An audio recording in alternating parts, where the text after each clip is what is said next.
O que a Bíblia nos ensina com total clareza é que o homem pecou e o pecado faz separação entre nós e Deus. Deus é luz e não há nele treva nenhuma. Deus é tão puro e santo de olhos que ele não pode contemplar o mal. Então, a grande questão é como o homem que é pecador pode ser reconciliado com o Deus que é santo. Esse texto é um dos textos clássicos da Bíblia para tratar desta verdade gloriosa, a reconciliação. E eu quero destacar no texto 5 verdades importantíssimas para entendermos este assunto, para desfrutarmos desta verdade gloriosa. E a primeira verdade digna de destaque no texto é quem é o autor da reconciliação. O texto responde no versículo 18. Está escrito o seguinte: ora, tudo provém de Deus, que nos reconciliou consigo mesmo. E o versículo 19 diz que, a saber que Deus estava em Cristo reconciliando consigo o mundo. É espantoso isso, porque quando você pensa numa relação bilateral, quem busca reconciliação é quem errou, é quem falhou, é quem pecou. O transgressor, convencido do seu erro, procura a pessoa a quem ofendeu, a quem lesou, a quem ofendeu, a quem machucou, para pedir perdão, para se reconciliar.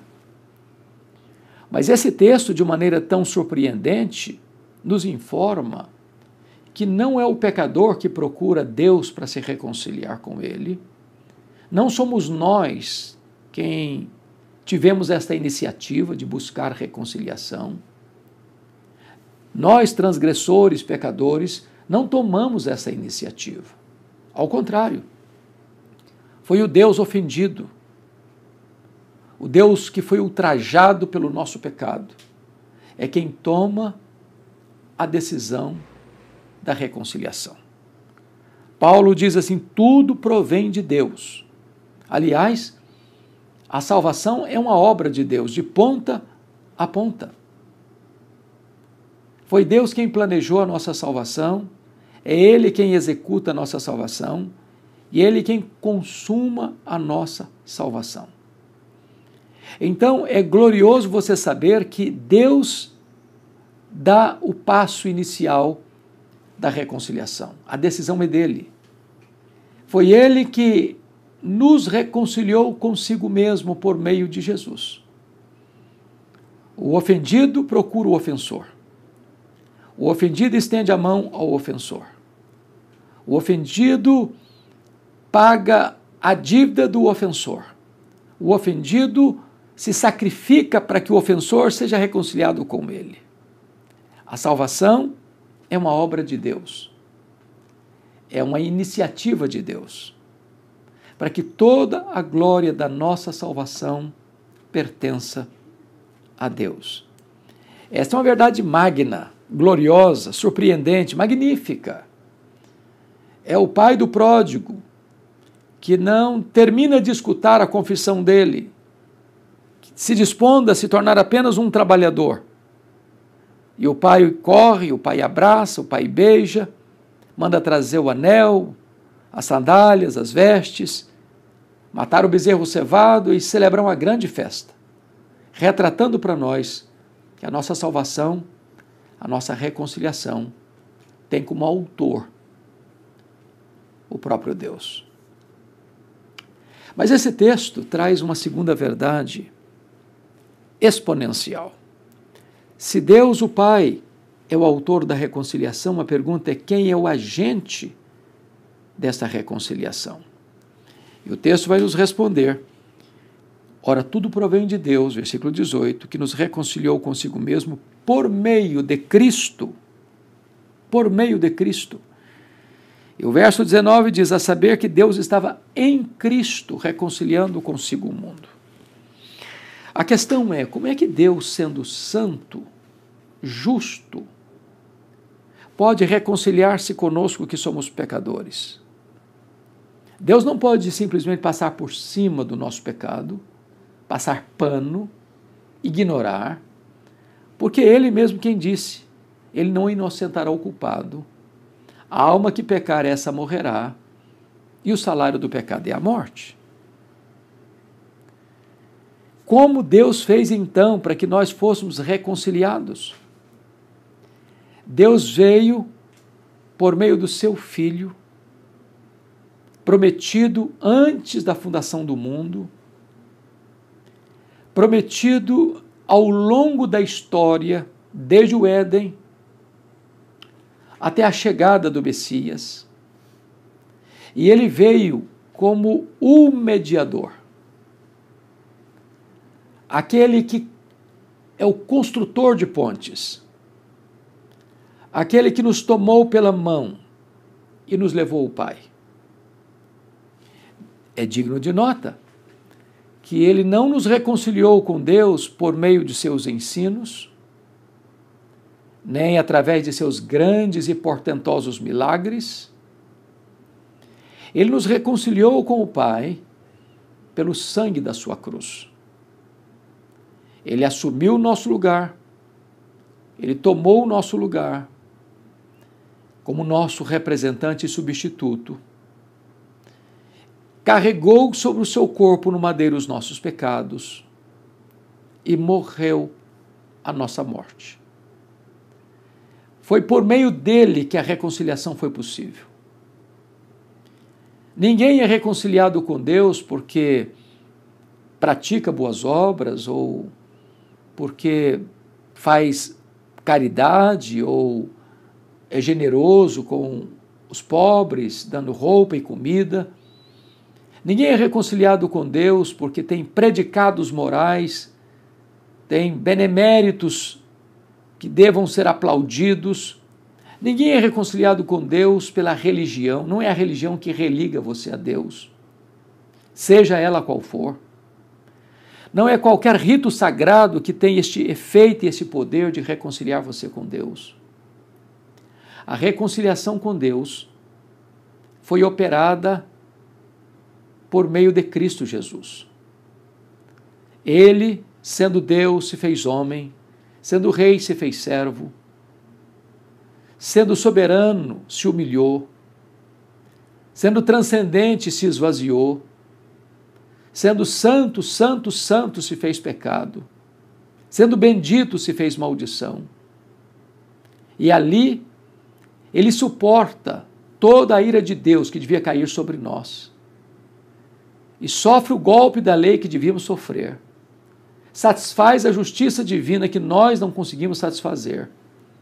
Como nosso fiador, substituto e representante, ele morre em nosso lugar. Ele é o agente da reconciliação. Mas esse texto vai nos mostrar uma terceira verdade fundamental, essencial. A questão é, em que base? Qual é o fundamento da reconciliação? Como Deus reconciliou-nos com Ele mesmo? O que Deus fez para que nós pudéssemos ser reconciliados com Ele? Em primeiro lugar, há uma espécie de transação na cruz do Calvário. E o texto no verso 19 diz assim: a saber que Deus estava em Cristo reconciliando consigo o mundo, não imputando aos homens as suas transgressões. Imputar é um termo teológico, a doutrina da imputação. Imputar significa colocar na conta de.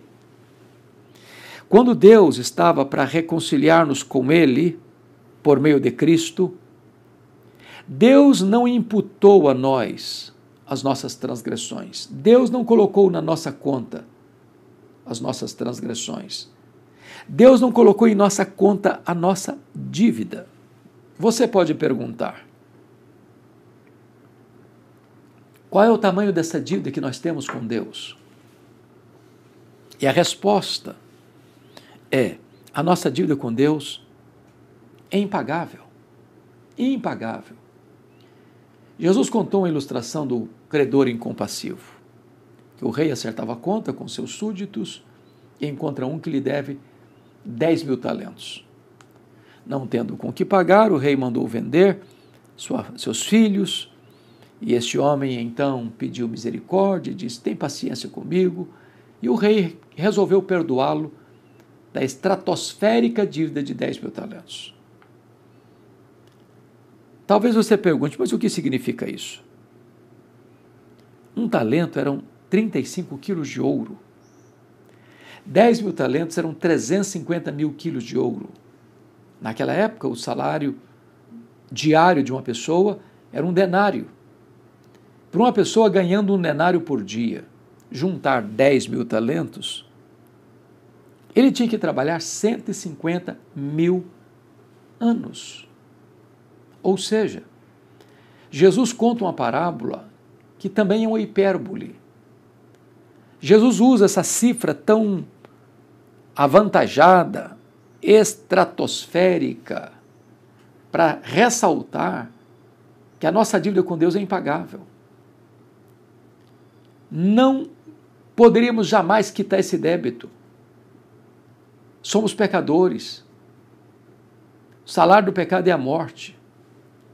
Pecamos por palavras, pecamos por obras, pecamos por omissão, pecamos por pensamentos. Não podemos limpar a nós mesmos. Não podemos tirar as nossas manchas. Como diz o profeta Jeremias, como um leopardo não pode mudar suas manchas, nem o etíope a sua pele, também não podemos fazer o bem, acostumados nós a fazer o mal. Então, a primeira coisa que Deus fez foi não colocar em nossa conta a nossa dívida. Mas vem a segunda transação. Se Deus não colocou a minha dívida na minha conta, colocou-a na conta de quem? E o versículo 21 responde essa pergunta.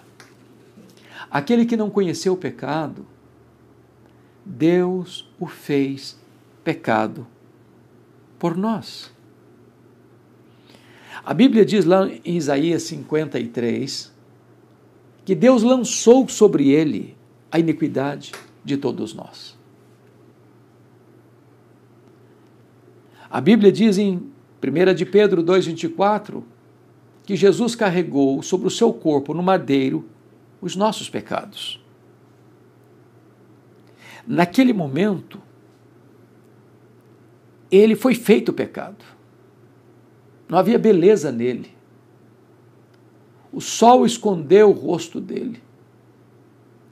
O próprio Pai o desamparou na cruz, quando ele gritou: Deus meu, por que me desamparaste? Naquele momento, ele que, sendo santo, que até os querubins, os serafins cobrem o rosto, foi feito pecado.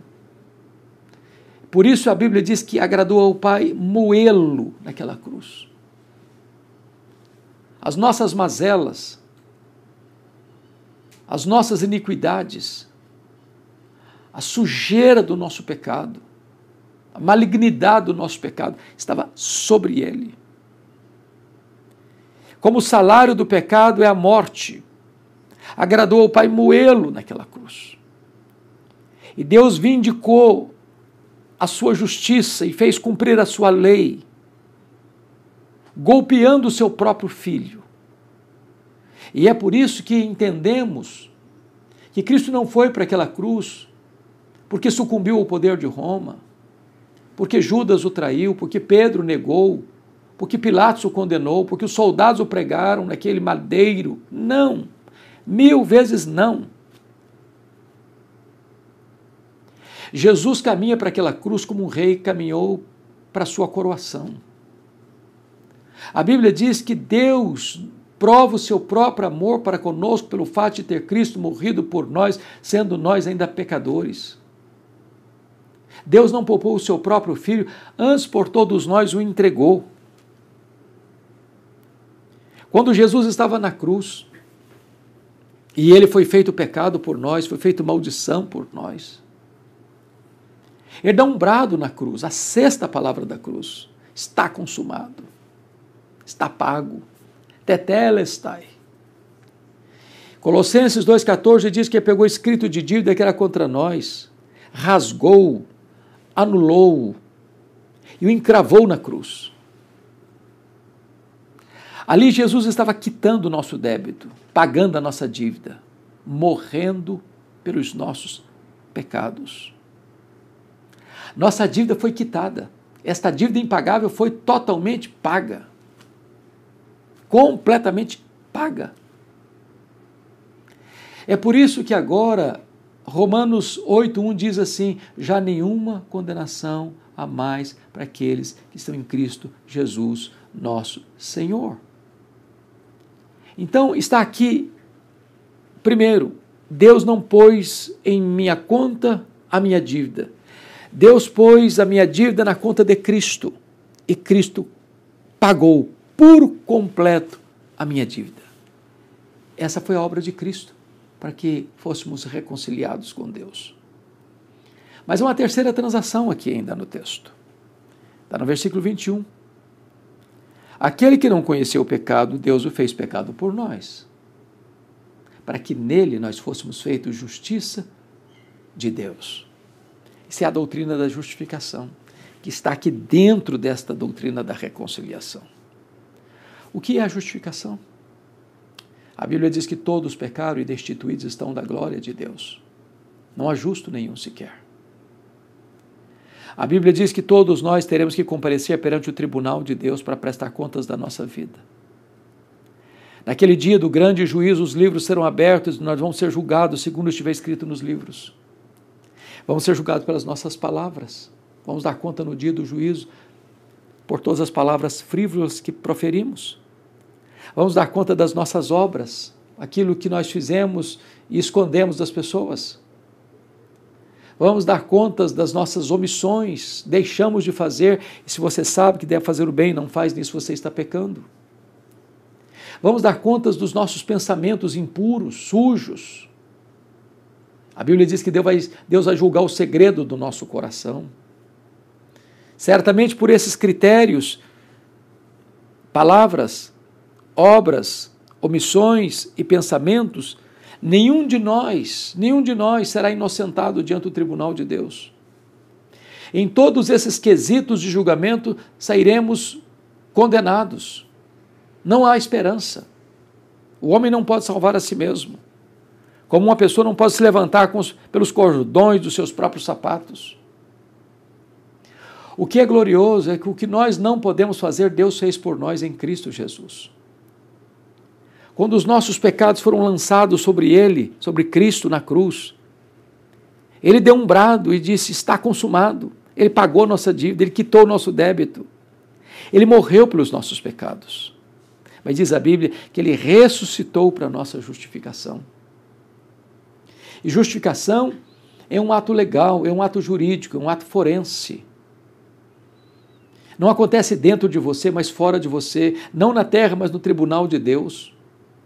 Quando Deus declara que, em virtude da morte substitutiva de Jesus, você que nele crê, é declarado diante do tribunal de Deus como justo. Porque a justiça de Jesus, o justo, foi imputada na sua conta. Os seus pecados foram imputados na conta de Cristo e a justiça de Cristo foi imputada na sua conta. Quando Deus puxa a sua ficha no tribunal do céu, não apenas está lá, não deve mais nada, mas está lá, tem um crédito infinito na sua conta. Toda a justiça de Cristo está depositada na sua conta. Aquele que não conheceu o pecado, Deus o fez pecado por nós, para que nele nós fôssemos feitos justiça de Deus. Quando você crê no Senhor Jesus, automaticamente você recebe um crédito infinito. Toda a justiça de Jesus creditada, depositada na sua conta. É por isso que temos uma base legal para a reconciliação. Qual é a base legal? Deus não colocou na sua conta a sua dívida, suas transgressões. Deus colocou suas transgressões sobre o seu Filho, nosso substituto. Esse Cristo bendito foi feito pecado e maldição por nós e morreu pelos nossos pecados, ressuscitando para a nossa justificação. E agora toda a sua justiça é colocada na nossa conta. Portanto, nenhuma condenação a mais para aqueles que estão em Cristo Jesus. Paulo, escrevendo aos Romanos, pergunta: quem tentará acusação contra os eleitos de Deus? É Deus quem os justifica. Quem os condenará? É Cristo Jesus quem morreu, o antes quem ressuscitou, o qual está à destra de Deus e também intercede por nós. Portanto, Deus é o autor da reconciliação, Jesus é o agente da reconciliação e o sacrifício de Cristo na cruz é a base legal da nossa reconciliação. Mas esse texto ainda nos oferece uma quarta verdade. É a oferta da reconciliação. Me permita ler para você o versículo 20. De sorte que somos embaixadores em nome de Cristo, como se Deus exortasse por nosso intermédio. Em nome de Cristo, pois, rogamos que vos reconcilieis com Deus. O versículo 18 diz que Deus nos deu o ministério da reconciliação. Nós somos embaixadores, nós que fomos reconciliados com Deus, somos constituídos embaixadores. O embaixador é alguém que representa o seu país em outra terra, em outra nação. A nossa pátria está no céu, diz a Bíblia. Nós somos cidadãos dos céus. Nós estamos aqui numa missão. Somos ministros da reconciliação. Somos embaixadores de Deus.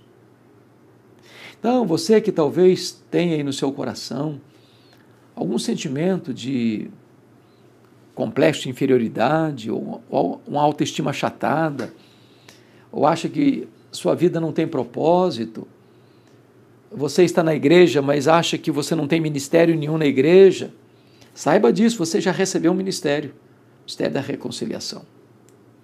Não se sinta apequenado, não, você é embaixador de Deus. Você é um representante do céu. As leis que governam o embaixador não são as leis daquele país onde está, mas as leis do seu país. Ele não está lá para fazer a sua própria vontade, ele está lá representando a sua nação. É um porta-voz da sua nação. Nós estamos neste mundo, mas a nossa pátria não está aqui. As leis que nos governam não são daqui. Nós estamos aqui com uma missão. Somos ministros da reconciliação. E nós estamos aqui rogando a você, rogando às pessoas que se reconciliem com Deus. É um apelo veemente, com senso de urgência. Porque a única possibilidade de alguém ser salvo é reconciliando-se com Deus. Buscando a Deus enquanto é tempo, invocando enquanto Ele está perto. Porque haverá um dia em que a porta da graça estará fechada. Será o grande dia do juízo. Não haverá mais chance, oportunidade. O Cristo, que agora é o nosso advogado junto ao Pai, amanhã será o nosso juiz. Então eu estou agora, em nome de Jesus, rogando a você, reconcilie-se com Deus. Abandone a sua rebeldia. Abandone o pecado. Corra para Deus. Ele é rico em perdoar. Ele tem prazer na misericórdia. Não importa quão longe você tenha ido, quão profundamente você tenha caído, quantas mazelas você fez ou praticou, em quantas enrascadas a sua alma está mergulhada nesse cipoal.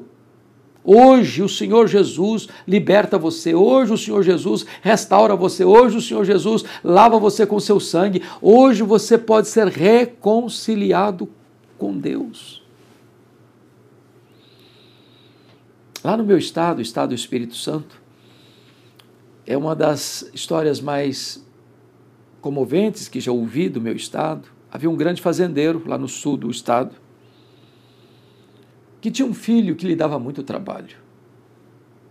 E um dia esse filho se exasperou com seu pai, xingou o pai, brigou com o pai, fez um escarcéu e saiu de casa, com promessa de nunca mais voltar. Pai e filho estavam brigados. A mãe, entretanto, quando a família se reuniu para o primeiro jantar depois da saída do filho, ao ver a cadeira vazia, se entristeceu. No dia seguinte, a tristeza estava maior. No terceiro dia, as lágrimas rolavam no seu rosto. Uma semana aquela mulher não conseguiu assentar-se à mesa para comer. Foi devastada pela tristeza, pela angústia, começou a adoecer. Ficou prostrada de cama. Aquele fazendeiro mandou chamar o médico da família, ele veio e disse: olha, essa mulher não está doente, ela está morrendo de tristeza. A única chance dessa mulher recuperar a saúde, porque ela está muito, muito debilitada, é trazer o filho de volta. O fazendeiro mandou seus empregados atrás do menino. Depois de alguns dias o encontraram, longe de casa. Trouxeram-no. Ele entrou por uma porta, o pai saiu pela outra. E quando o menino entrou no quarto da mãe, ela já estava sem forças, sequer para falar. Ela fez gestos para que trouxesse o seu marido. E naquele momento, o filho de um lado da cama, o marido do outro lado da cama, ela pega a mão do filho, ela pega a mão do marido, une as duas mãos sobre o seu peito. E com este gesto, ela morreu. Morreu para reconciliar pai e filho. Essa ilustração não é tão oportuna para ilustrar o que eu estou querendo apresentar, porque Deus nunca brigou conosco. Nós nos afastamos dele. Nós nos rebelamos contra ele. Ele nunca deixou de nos amar. Ele nunca deixou de nos buscar. Seu amor é eterno e ele nos atrai para si com cordas de amor. Mas por causa do nosso pecado faz separação entre nós e o nosso Deus. Então Jesus Cristo veio, enviado pelo próprio Pai. Não para que Deus passasse a nos amar, não. A cruz não é a causa do amor de Deus, é a consequência do amor de Deus. Deus não passou a nos amar porque Cristo morreu por nós. Cristo morreu por nós porque Deus nos amou com amor eterno. E Cristo na cruz nos reconcilia com o Pai. Porque o nosso pecado que fazia separação entre nós e Deus foi levado para a cruz. E ali Cristo pagou com seu sangue a nossa dívida, para que nós pudéssemos ser reconciliados com Deus. Agora eu conclamo você e rogo a você em nome de Jesus que você se reconcilie com Deus. Mas eu quero apresentar o quinto e último ponto desta mensagem. Primeiro, o autor da reconciliação é Deus. Segundo, o agente da reconciliação é Cristo. Terceiro, o fundamento, a base da salvação é a morte de Cristo na cruz. Quarto, a oferta da salvação é hoje oferecida a você. E eu estou aqui como embaixador de Deus, rogando a você que se reconcilie com Deus. Mas em quinto e último lugar, há perigos muito solenes que você corre se você não se reconciliar com Deus. No capítulo 6, verso 1, tem o primeiro perigo. E nós, na qualidade de cooperadores com ele, também vos exortamos a que não recebais em vão a graça de Deus. O que é receber em vão a graça de Deus? É ouvir e não dar atenção. É entrar por um ouvido e sair pelo outro. É jamais hospedar no coração esta oferta da graça. É fechar com as próprias mãos a porta da oportunidade. É endurecer a cerviz. É não se humilhar debaixo da poderosa mão de Deus. é não se quebrantar diante da exortação divina, é recusar esta oferta gratuita da salvação em Cristo Jesus. A Bíblia diz: como escaparemos nós se negligenciarmos tão grande salvação? Não jogue fora a graça de Deus. Ela é o banquete da sua salvação. Receba com fé, para que você seja reconciliado com Deus. Mas em último e final lugar, o segundo perigo está aí no versículo 2, porque ele diz: eu te ouvi no tempo da oportunidade e te socorri no dia da salvação. Eis agora o tempo sobremodo oportuno, eis agora o dia da salvação. O segundo perigo é de você adiar essa decisão, de você deixar para depois, porque hoje é o dia da salvação. Amanhã pode ser tarde demais. Amanhã o seu coração pode estar endurecido. Amanhã você pode ser ceifado repentinamente, sem chance de se arrepender. Então amanhã não lhe pertence e você não o administra. Mas hoje a porta da graça está aberta. Hoje o Pai espera você de braços abertos para lhe abraçar e lhe beijar e fazer uma festa, a festa da reconciliação. Hoje é o tempo oportuno de Deus. Agora é o momento certo de você se voltar para Deus. Que verdade bendita! Que doutrina gloriosa! O Deus de toda a graça é o Deus da reconciliação. Então, Deus é o autor, Cristo é o agente. A base é a morte de Cristo na cruz. A oferta é feita agora a você. Mas há perigos. E esses perigos são mortais. Não receba a graça de Deus em vão e não adie a mais importante decisão da sua vida. Que Deus abençoe você. Eu quero orar em seu favor nesse momento. Ó Deus, a tua palavra foi exposta e eu te peço, no poderoso nome de Jesus, que tu toques este coração que está nos assistindo agora. Tenho plena consciência, Deus, de que eu só posso falar aos ouvidos, mas só tu tens poder de falar aos corações. Então fala a este coração, Senhor, que talvez está longe de ti, que talvez se desviou dos teus caminhos, para que agora mesmo ouça a voz do Evangelho e se volte para ti, pois tu és rico em perdoar e tem prazer na misericórdia. Assim eu oro e clamo como embaixador teu, em nome de Jesus. Amém.